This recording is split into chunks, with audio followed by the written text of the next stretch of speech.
Abhayapuri লেংটিচিঙা AIIMS একাডেমীত অশ্লীল ভংগীমাৰ নৃত্য। এইমছ একাডেমীৰ আদৰণি সভাৰ সাংস্কৃতিক অনুষ্ঠানত একাংশই মঞ্চত পৰিৱেশন কৰিলে অশ্লীল ভংগীমাৰ নৃত্য আৰু তাৰ পাছতেই ভাইৰেল হৈ পৰে উক্ত নৃত্যৰ ভিডিঅ'। এখন শিক্ষা কেন্দ্ৰত এনেধৰণৰ নৃত্য পৰিৱেশন কৰা কাণ্ডক লৈ গৰিহণা দিছে সচেতন মহলে।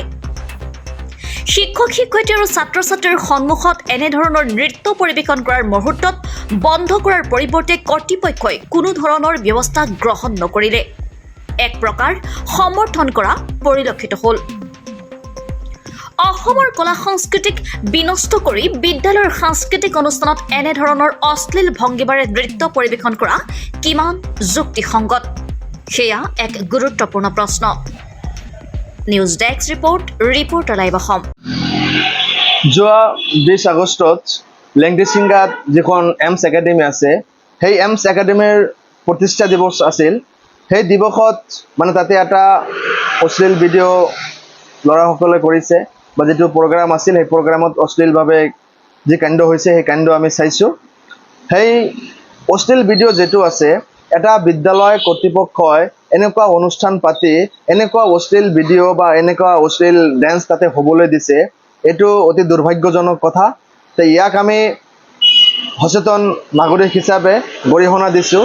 যিহেতু বিদ্যালয়ত আমি ল'ৰা ছোৱালী দিওঁ যে তেওঁলোকে সমাজৰ কাৰণে ভাল আদৰ্শ লৈ আহিব, সমাজক কিদৰে আগবঢ়াই লৈ যাব পাৰি, ভৱিষ্যত প্ৰজন্ম তাৰে পৰা গঢ়ি উঠে।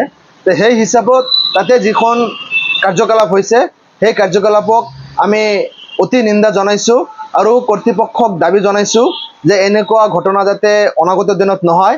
যোৱা 20 আগষ্টত লেংটিচিঙাস্থিত বঙাইগাঁৱৰ লেংটিচিঙাস্থিত যিখন এইমছ একাডেমী আছে, এইমছ একাডেমীৰ এটা ভিডিঅ', এই আদৰণি সভাৰ এটা ভিডিঅ' ছ'চিয়েল মিডিয়াত ভাইৰেল হোৱা দেখা পোৱা গৈছে। আৰু ভিডিঅ'টো দেখি আমি খুব লজ্জা অনুভৱ কৰিছোঁ। এটা খুব লজ্জাজনক ভিডিঅ'।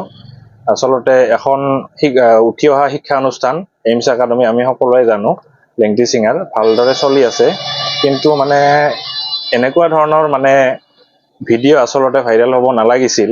আচলতে আমাৰ শিক্ষানুষ্ঠানবিলাক পাঠ্যক্ৰমৰ শিক্ষাৰ লগতে কিছু নৈতিকতাৰ শিক্ষা, কিছু মৰেল ভেলুছৰ অলপ দৰকাৰ আছে, প্ৰয়োজন হয়। সেইখিনি শিক্ষক শিক্ষয়িত্ৰীখিনিয়ে কৰ্তৃপক্ষই নলেজত ৰখাৰ দৰকাৰ।